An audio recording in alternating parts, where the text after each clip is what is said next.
নাম কি? Serena Khatun. Serena? Serena Khatun. Serena কথার অর্থ কি? শান্ত, প্রশান্ত। সেরিনা, বলুন। তোমাকে চাকরি দেবো কেন? স্যার আমি মনে করি যে এই শিক্ষকতাটা যেটা যোগ্যতা, যেহেতু এইচএসের পর ডিএলএড করেছি, তা আমি এই পড়াশোনা ডিএলএড করেছো তাই তো? হ্যাঁ, ডিএলএড করেছি। ডিএলএড এর পুরো নাম বলো। Diploma in elementary education. Elementary কথার অর্থ? প্রাথমিক। Very good. কত সালে করেছো? 15-17 সেশনে কাটোয়া সরকারি প্রাথমিক। কাটোয়া সরকারি প্রাথমিক শিক্ষণ কেন্দ্র। কাটোয়া কলেজে এটা কত সালে প্রতিষ্ঠিত হলো? স্যার এই মুহূর্তে মনে পড়ছে। তখন তুমি পড়াছিল যখন, তখন কে প্রিন্সিপাল কে ছিলেন? সমরেন্দ্র সিংহ রায়। সমরেন্দ্র? হ্যাঁ। ঠিক করে বলো। হ্যাঁ, সমরেন্দ্র সিংহ রায়। আরেকটু ঠিক করে বলো। সমরেন্দ্র সিংহ রায়। কিন্তু আমি ঠিক করে বলতে চাইছি, তিনি তো একটু স্যার তো। ডক্টর ডক্টর বা স্যার বা মাননীয়। স্যার সমরেন্দ্র সিংহ রায়। বর্তমান আমাদের কেন্দ্রের শিক্ষামন্ত্রী কি আছে বলো? কেন্দ্রের শিক্ষামন্ত্রী নেই না? আছে স্যার। আছে? হ্যাঁ। আর কোনো কাজ করছে না বলে লাভ কি নাকি? রাজ্যের শিক্ষামন্ত্রীর নাম বলো। ব্রাত্য বসু। আবার ব্রাত্য বসু বলছো?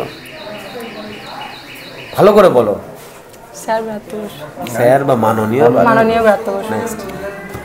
বর্তমান খুব চর্চিত একটা শব্দ বিএলও, এর পুরো নাম ফুল ফর্মটা? বিএলও। বিএলও তো তোমাদের পাড়ায় এসেছে। এই নিয়ে বিএলও এসেছে, কিন্তু তার পুরো নাম তো আসে নাই নাকি? ওই ফর্ম ফিল আপ করছো না?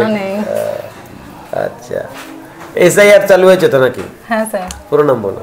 Superintendent of police. না, পুলিশ নয়, ইন্টেনসিভ আর স্পেশাল। আচ্ছা বেশ, কি কি সাবজেক্ট ছিল তোমার গ্র্যাজুয়েশনে? জিওগ্রাফি অনার্স করেছি।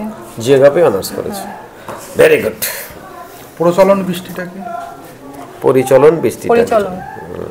পরিচলন বৃষ্টিটা মানে যেটা নিরক্ষীয় অঞ্চলে হয়।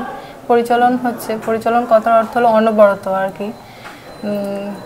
অনবরত যে বৃষ্টিটা হয়েই চলেছে, মানে স্যার বোঝাতে পারছি না ঠিক। বোঝাতে পারছো না? না, কয়েকদিন ধরে ডিটাচ থেকে যা হলো আর। হ্যাঁ স্যার। মাঝখানিক বাইরে থাকার পরে সব মাথা থেকে বেরিয়ে চলে গেছে নাকি? ভালো স্টুডেন্টদের এই সমস্যা হয়। আচ্ছা তাহলে যাক, একটা লাস্টে একটা ভালো কথা বলে বেরিয়ে যাও। একটা ভালো কথা বলো, আমাদের খুব ভালো লাগবে শুনে। একটা বাণী, একটা অমৃত বচন। বিখ্যাত লোকের বিখ্যাত বাণী আর কি। যত মত তত পথ। Very good. কে বলেছেন? স্বামী বিবেকানন্দ। না না না, রামকৃষ্ণ। ঠিক আছে তাহলে, একটু বিভ্রান্তি হয়ে গেল না আজকে?